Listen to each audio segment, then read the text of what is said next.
Yu Sung had met them before, and they were a team he trusted. They said they would give him fame, skills, and power if he joined. But Yu Sung said no. He didn't want to be told what to do, and he couldn't fight all the time by himself. He wanted to keep hunting monsters alone, and he said that. They looked at each other for a while, but then the Kuar leader gave up. He asked if Yu Sung wanted to be like Lee Jae-hak, a great hunter. Yu Sung said he wanted to be even better than that. He wanted to make a whole team of really amazing people. The QR leader said he was planning to send the team to a dangerous place in 2 months. It was a big risk, and he wanted Yu Sung to join. He said they didn't need a contract and would share the rewards equally. Yu Sung thought about it and agreed. He gave the QR leader his contact information and left the elevator. Yan-soon was thinking about what just happened. Cancel was going down in the elevator too. He felt a little frustrated because he couldn't convince Yu Sung easily. He knew Yu Sung was good at what he did. Cancel was curious about who was supporting Yu Sung. When the elevator door opened, he saw Kim Sunguk looking surprised. Sunguk walked past him with a bow, and before he could realize and turn back, he was graced with a wink for an answer. Kang Chul then recognized the retired genius, who was an equivalent of the almighty Lee Jae-hak from 4 years ago,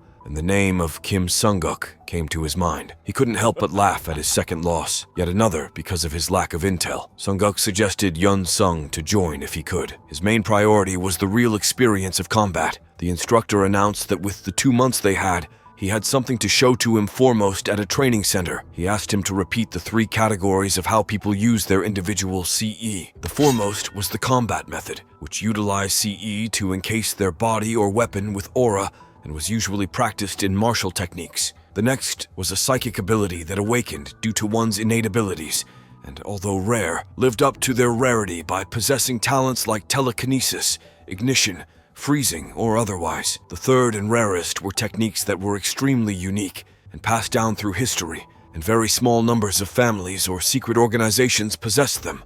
Commending his memory, he asked him to note a technique he would then display. Yun Sung watched in shock as he placed his foot on the wall enforced with aura. Kim Sunguk eventually clung to the roof of the hall and stared down at him before revealing that it was the body maneuvering technique which Yun Sung was to cram within the next 2 months. Before we continue, take a moment to answer the question of the day. Who is the best leader in Manhwa? Comment down below for a chance to be shouted out. Now back to the recap. Sunguk stated how the was considering going national. Yun Sung was alarmed as he threw up blood and could tell that his veins were going haywire. As for Sunguk's reason, it was simply to display for his student to observe and learn. Besides the increased degree of danger in the center of the fracture, he would also face severe competition, and as such, he needed some kind of ace for himself. They then started their discussion about the technique, and although it seemed like defying gravity itself, it wasn't possible in real time. One's way of walking was determined by their physique, and as such, Sunguk had decided to devise a way to embed his aura in some unique way. The movement was very volatile and useful when trained well, and Yun Sung was forwarded a file containing the theory of the procedure itself. He took his leave while offering to complete his end on the next day, and Yu Sung felt really bad for without his CE, his veins were unable to wield his energy. Although he could use auto-hunting to learn it immediately,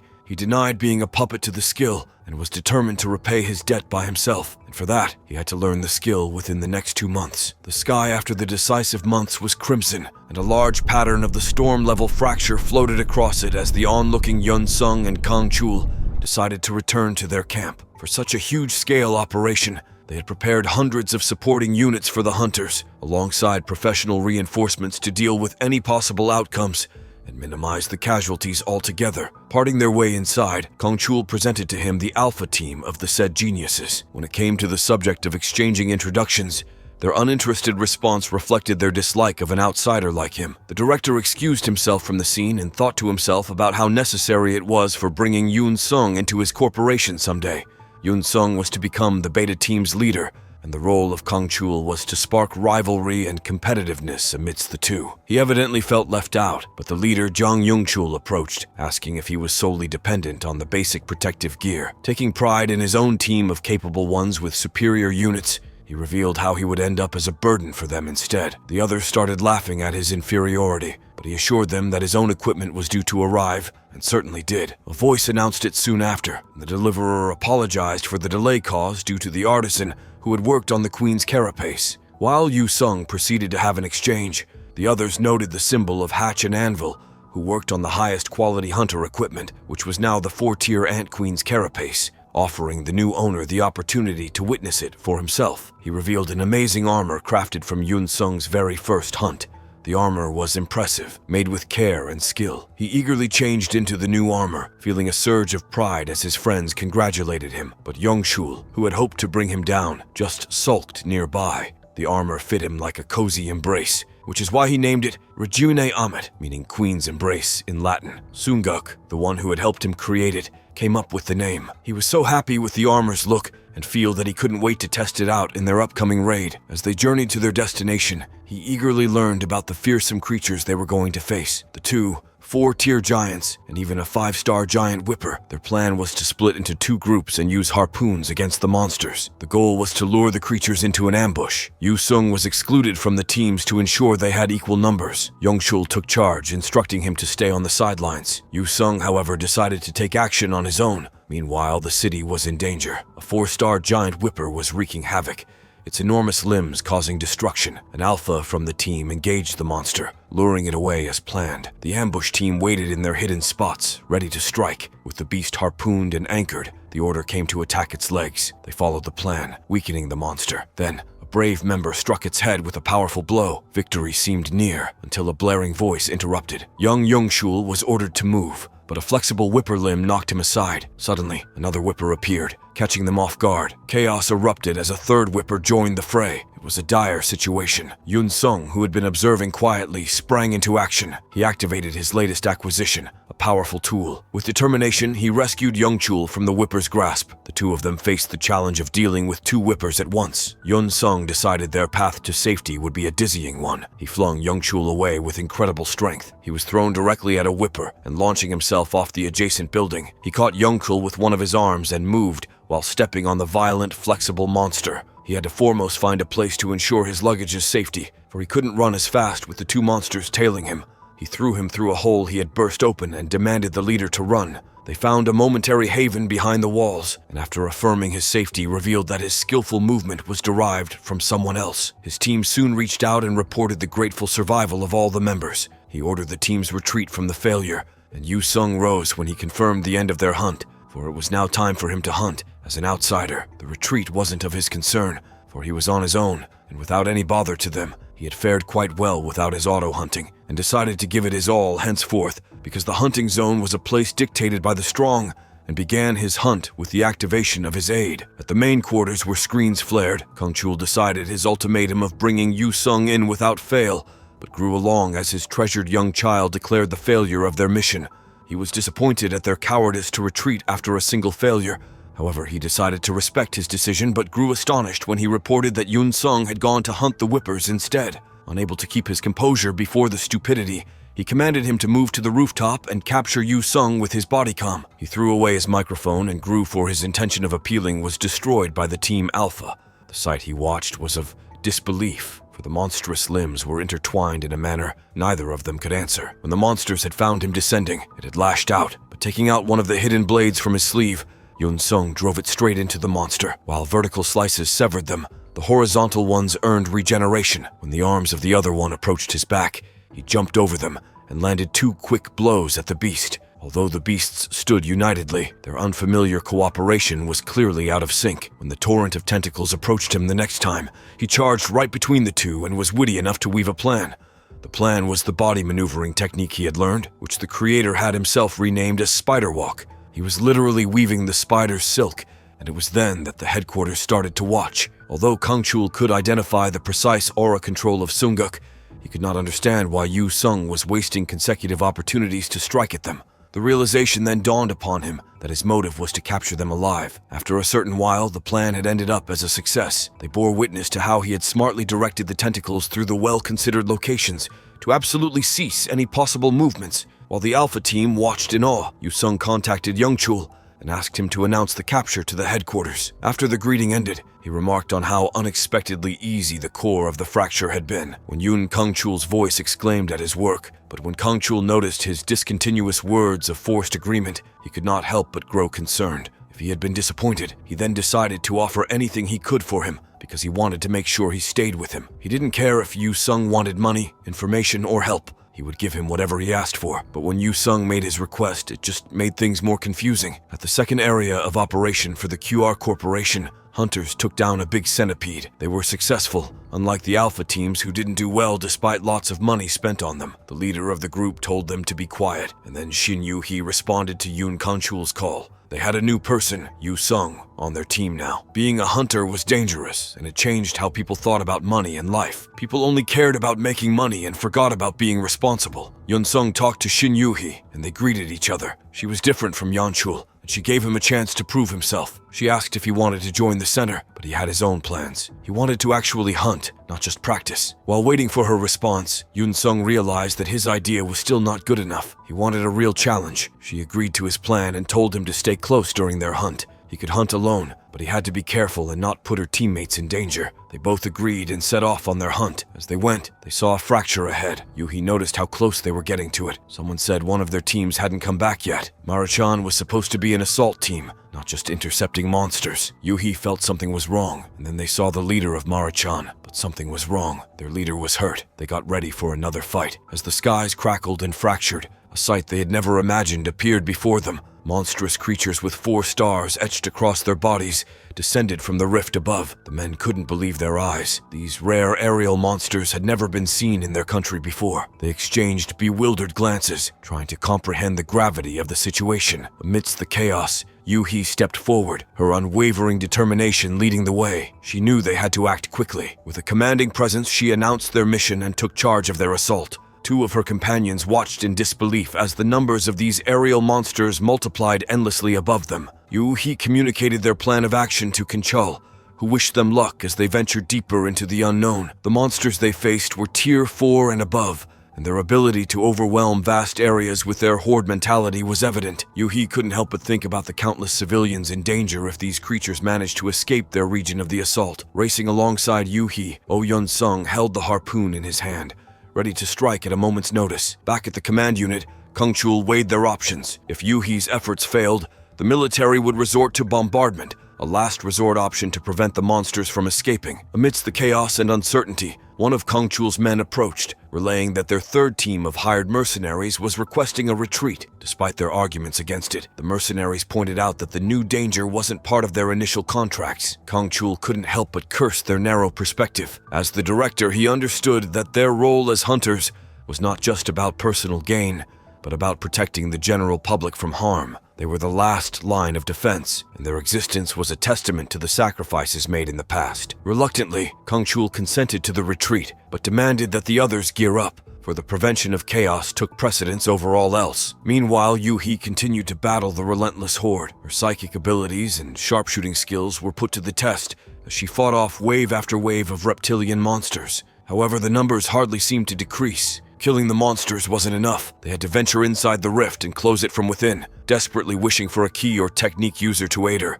Yu-hee was taken by surprise as one of the stealthy monsters slipped past her defenses. Just as the creature closed in, a harpoon impaled it, and she watched in amazement as Yun Sung swung into action. Using the impaled monster as a makeshift platform to land safely, Yun Sung approached another monster, his movements precise and calculated. He smashed into the creature, using its body to cushion his descent. He explained that he hadn't abandoned the fight, but had ventured off to search for useful items, like the harpoon. In a situation where even a single person could make a difference, he was doing what he believed was his duty. Yu-hee was elated to find someone to exchange words with in the midst of this chaos. Yun Sung explained how his unique technique could be instrumental in closing the fracture from the inside. However, he recognized that fending off the monsters and closing the fracture alone would be impossible. None of their team possessed the mobility required for this task. With a sense of camaraderie, Yu-hee volunteered to accompany Yun Sung on this perilous journey. They knew that closing the fracture while battling the monsters would be an arduous task, but they were determined to succeed. As none of their team members were mobility-type key users, they would have to rely on their skills and resourcefulness. Jin Sun, the team's vice leader, was assigned the responsibility in Yu-hee's absence. Yu-hee climbed onto Yun Sung's back, a moment of levity amidst the tension. Their laughter filled the air as they prepared to venture deeper into the fracture. As they advanced, a new horde of monsters approached. Yun Sung wielded his blade, and Yu-hee gripped her gun tightly. Together, they tore through the advancing monsters, their determination unwavering. Breathing heavily, Shin Yu-hee noticed the corpses of the Maruchan team who had died fighting the monsters in an attempt to close the fracture. There stood the fracture breaker that utilized aura to charge and actually break the fracture. Its remaining requirement was equal to what just a single individual could provide it with. However, her advent towards it was halted by an enormous monster that arrived behind them. She turned to face the 6-star prime variant of the monster that explained the failure of their alpha team. Yu Sung intercepted her train of thoughts with his hand, requesting her to focus on charging the fracture breaker instead. Although his proposal was blasphemous, since an entire team had been rendered useless, he did not have the required CE to charge the device after utilizing all of it on their way inside. Shin Yu-hee placed her life in his favorable hands for the 5 minutes that she required. The primal monster almost seemed to smirk at their lack of options. Without the precious core energy, he decided to evade it until he found himself a favorable window to strike. He was alarmed to find the monster coating itself in liquid fire and charging at him. He immediately activated the auto-hunting, but failed to evade its offense, which had been fortunately dissipated by his armor. Moreover, the mysterious skill it used also compounded its body temperature and certified its classification as an actual monster. However, the plan that he devised in his smile at would be to change his approach to hit and run. His solution to the situation was to redirect its trajectory, which was only possible using his last resort, the assault form. His next move was to converge all of his remaining CE, as he had once learned, and use it against the beast's weakness. While aware that missing his last possible chance would bring him to his impending doom, he would also drag Shin Yu-hee alongside himself, but being a man of his word, he was resolute to see it through. The seemingly spiteful monster rushed towards him with this blazing wide approach against his precise blade of energy. After their decisive interception, Yu Sung crumbled to the ground foremost. However, the arm of the one responsible was also severed. Screech! And before he could applaud himself for the milestone, his limited body surrendered to the eventual exhaustion of its core energy. The handicapped creature soared using its monstrous pair of wings, but Yu Sung didn't have the slightest interest in letting it escape. He impaled his chest using the harpoon he had, and tugged as the monster screeched and tried to forge ahead. Yu Sung was now losing his grip on the item and ground that held his weight, and was on the verge of losing it. At that very moment, Shin Yu-hee called out to him and announced the complete preparation of the fracture breaker. The fracture breaker blasted a massive bolt upwards, but he noticed the desperation within the monster. Before deciding to use it to escape the predicament, he gave the connecting rope a slight taste of freedom, and he held on tighter as it flew away. As he flew, he acquired coordination, and you'd be amazed at the unbelievable sight unfurling before your eyes. Yun Sung reached his hand out for her to grab onto, and after successfully anchoring herself, he clung to the primal beast. They emerged out of the dense but mobile portal, still swimming from the metallic rope that bound their ride. Just as they were about to go berserk, he requested Yu-hee to aim for the wound, the harpoon it caused, using her aura bullet. Fixating the gun in her eyes with experienced coordination, she shot at the visible injury as the monster crashed into the ground below. The pair skillfully rolled onto the roof of one of the buildings. As Shin Yu-hee threw a glance outside, she noticed their last offender following the rubble. She exclaimed while conveying their success to her partner, and unveiled his mask. She found him to be asleep and grew relieved, finding that he had fallen unconscious. She smiled warmly at the reckless but amazing individual and voiced her praise for him. The crimson tinge of the sky faded as sunlight broke through, and right below their occupied building, Control stared at the sprawled corpse of the 6-star monster. He also praised the accomplishment of his new acquaintance. When the eyes of the hero slowly opened, he found himself back at the hospital. As he arose and cursed at the pain, Sunguk appeared, exclaiming at his drowsiness, saying he had slept for 2 entire days. He offered him a mysterious package in his hands, which surprised Yun Sung when he discovered what it held inside. Hunters in general were offered ranks in ascending order: blank, bronze, silver, gold, and platinum. It was decided upon by a subdivided annual evaluation and was a conclusive resume for the hunters. What Yusan had in his hands was undoubtedly the silver-ranked badge, assigned to him after his last hunt against the Ant Queen, but Sunguk surprisingly tossed it into a bin, announcing that what the great ants had earned him was useless. He explained to him that none of the badges until the gold rank used any actual metal to begin with. However, it changed henceforth, and even platinum usage was altered when it came to the rank of Platinum Plus. When he presented Yusung next, it was the platinum badge, only given to 20 hunters, and also a wink of praise. It was reserved for the sole disciple of the once greatest hunter. Even on the train ride home, a man was watching the news report about Kangchul, pivoting the accomplishments on the back of someone named Park Kang-han with the help of his instructor. It turns out that it was an alias used for him to keep his actual name hidden from the public eye until he chose to go public voluntarily. He explained that regardless of his opinions and doubts, the concerned man's achievements have been captured in the body cam. Moreover, despite being unrelated to the fracture, Cannon jumped in to help the others retreat. He started to preach that an actual ranker was someone who could virtuously uphold the weight of the responsibilities that society needed them to. Sunguk and Yu Sung, who were watching the television, discussed how he had grown into the long-awaited but secondly Jaihawk. But Yu Sung was more concerned about failing the consistency required to keep his evaluated position. At this, Kim Sunguk presented him with a letter of invitation from the association. He had him attend it using his alias, for they were creating a hunting countermeasure for the increasing dangers the fractures posed. On the day of the event, the arriving Yu Sung thought about how pleasing the idea of fame was. However, he was also conscious about how he would lose his main priorities of recovery and training. He needed to grow stronger and focus, to foremost improvise his skill. At the security's request, he furnished his newly acquired badge, but when the guy exclaimed at the sight of the renowned Park Kongan, he attracted an unfortunate lot of attention. Neither of them intended to. People started approaching him one after another, for he was yet to get affiliated with any of the hunting groups. He turned as a familiar voice called out to him as, "Oh, Yu Sung!" and turned to find the approaching figure of Lee Jaihak. The pair engaged in an active exchange of their long-awaited meat and apologized to the other intended occupants. Jaihak took off with the rookie while Yu Sung thanked him for the help. He claimed to have been in the same predicament previously. He flattered him to be a lion's cub and one that was about to be fully grown in no time. During a presentation at the venue, young Changguk spoke about how specific monsters were restricted to regions known as their habitats. However, the last incident where the North American monsters appeared was a deviation. The decision of the association was to count on the prominent hunters they had, using their evaluation. Yu Sung threw a glance at Jaihak, who had smiled after his statement,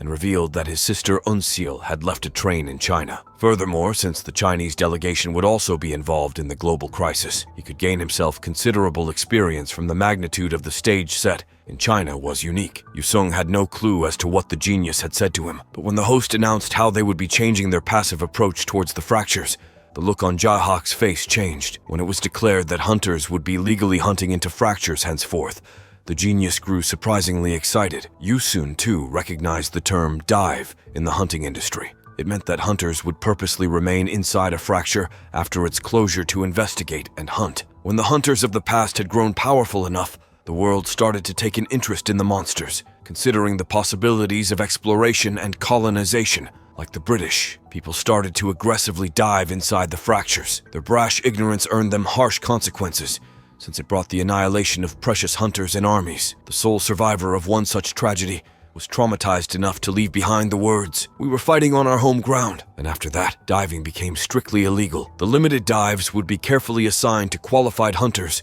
who would be free to either accept or decline the opportunity of diving, which was a dream for most, for just the thought of the glory and wealth that it brought changed the air in the room. Moreover, none of the hunters' actions would be restricted until they collected the most possible information. The seated hunters were appalled when the ownership of the spoils was declared to be assigned to the hunters. The list of the qualifiers started with rank 1, Lee Jaihak, and while Yu Sung was busy congratulating the same, his name as the 19th ranker was announced. The onlookers were in a state of discord hearing the lowest ranker's name. However, the host grew helpless when the 8th ranker objected. His argument was that the hunter who had been licensed for just half a year could not be allowed into a job requiring the specialization of a veteran. When the man retaliated about how it had been decided after observing Yu Sung's action cam, the man claimed the footage to have been edited before being posted before the public eye.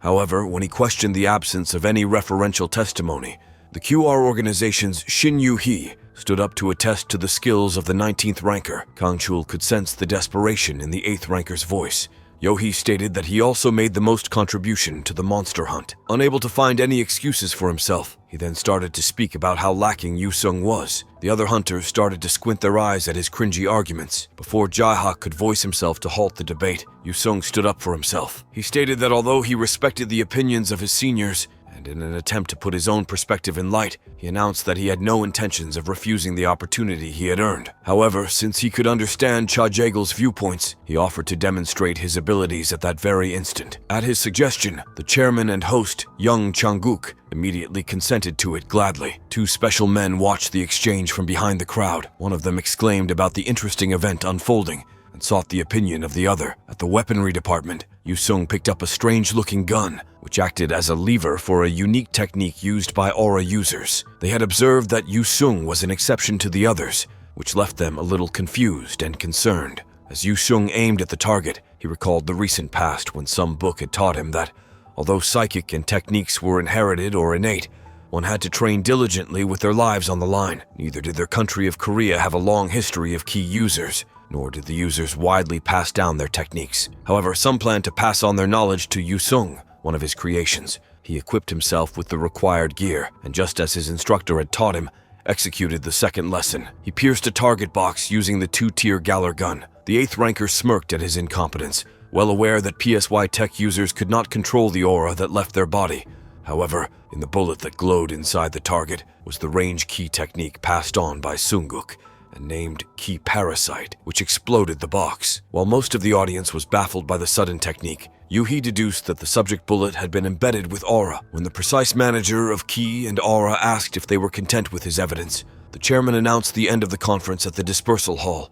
While Yu Sung greeted the others, Jaegel stood aloof, cursing the humiliation he had caused. He was alarmed as 2 special men approached and greeted the president, Chu Seo-jin. Seo-jin was the president of the Korean branch of the mega-corporate TENS, which had expanded its influence not only in China but all over Eurasia. China, with its large territory, diverse monsters, and lax hunting laws, was an attractive stage for foreign hunters. However, the native hunter protection law made it nearly impossible for them to receive permits unless they were contracted under megacorporates like TENS. No one could earn more than temporary success without such support, except for one exception: Lee Jae-hak's little sister, Lee Unseol. Unseol was accepted as a direct disciple by the rank 3 of China Swordmaster of Hurricane, making her the exception. Jaegel was resolute to treat him with the utmost respect. However, when Seo-jin started laughing at the act from before, he felt humiliated at the ruckus he had stirred. Moreover, he was interested in the person itself, as he had awakened just half a year ago. Seo-jin chuckled at how useless the technique was, but Jaegel could not comprehend the prowess of the Chinese in turning such a technique into a useless one. When he saw the agreement of his partner named Yeop, he noticed that Yeop had already gone. Feeling concerned, he wondered if Yeop had gone to Yun Sung. Relieved to find himself outside, Usem stared at his trembling hand and hoped to earn himself the right to name the skill. He turned backward when he sensed a presence behind him once again. Before he could understand, he called out to him and requested him to fight against him. The language he spoke was Chinese and was beyond Yu Sung's language skills. Before we continue, let's take a moment to shout out at Userlu9KK189Z, who commented, "Nice vid on our World After the Fall video. Thanks for commenting." Seo-jin appeared, scolding the imported brat, and bowed to apologize to the victim. He presented Yu Sung with his card and identity. Yu Sung was surprised by the president of China's best hunting group, Seo-jin, who apologetically claimed Yeop to be his impatient nephew with the capabilities of a good hunter. However, Yu Sung failed to understand the words the apology was meant for. Seo-jin explained that he had appeared to nurture a personal relationship with him. Yu Sung stared back in blatant curiosity, speaking about how the TENS group's leader was a hunter. Seo-jin emphasized how he passed on his techniques to his disciples, having been the honored disciple himself. Alongside his nephew, he intimated if Yu Sung would inherit the same. Yu Sung politely declined the offer. He had nothing else to speak about, as he could deduce the apparent master's intentions of having him sever his ties with his current master, which was an absolute no-no for him. As he moved away from the pair, Yeop moved in, inquisitive about what had just transpired. With no other options for himself, he blatantly stated that their offer had been refused. Hearing Seo-jin speak in Chinese that their master's techniques were deemed inferior, he called to use some fusion offered to translate his Chinese rebuttal, and Yu Sung decided to ignore the childish provocations he initially hurled at him, but stopped to question in evident anger when he claimed his master to be a third-rate. His guts to insult his kind and generous Kim Sung-guk right before him angered, and beyond his limits when Seo-jin started his second bout of apologies on his nephew's behalf. Yu Sung demanded to test it out and find what great techniques the dreamer had in store. They moved inside the training facility in a boxing ring, and Yeop asked his uncle about the approach he was to take, and his further emphasis on how Yu Sung was the first to insult their master. Seo-jin could not argue. China had managed to maintain the key and tech techniques for countless centuries, and to deny such an opportunity was blasphemous of Yun Sung. Although Yeop did not want to disapprove of him being a fellow disciple, he could tell that he wasn't worth being bowed to. Seo-jin, however, had another plan in mind for the prideful genius, to make Yun Sung realize that there was a wall for him that he could not break through alone. The geared pair stood face to face, and as the confused Korean watched, Yeop generously offered him the opportunity to strike at him 3 times. As the responsible bell announced the commencement of their bout, the two were ready to pounce at each other. What will happen next? Find out next time by staying tuned for our future recaps. Don't forget to like and subscribe for more great recaps.